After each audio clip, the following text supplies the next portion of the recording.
بعض الناس يرفع أنفه على عباد الله ولا يسلم عليهم إلا بأطراف أنامله، وإذا التفت جميعا، ويميز الناس باللون وبالجنس وبالمرتب وبالوظيفة وبالمؤهل.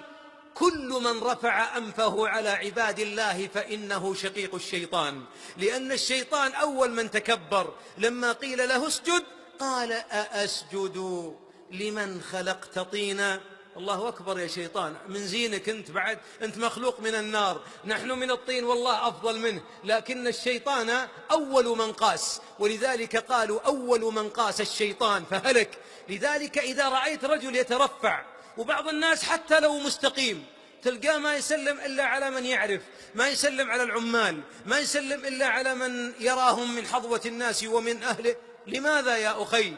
أتعلم أنك خرجت من مخرج البول مرتين، مرة من أبيك شهوة ثم من أمك كرها؟ لماذا أنت ترفع الأنف؟ حبيبك خير الورى كان يصبر نفسه مع الذين اتقوا ربهم، أولئك المساكين أهل الصفة، ويشرب الحبيب يشرب بقية وفضلة اللبن بعد 70 رجل. اللهم صل على محمد. يحلب شاته، يخصف نعله، الشيطان لا هو اللي يؤزك. بعضنا قبل ما يجيه فلوس كان يسلم علينا، ولما رزق مال الله يحسن عزاه في نفسه هرب، وكان بعضنا قبل ما يأخذ الدكتوراه يسلم علينا، فلما أخذها ولا دبره.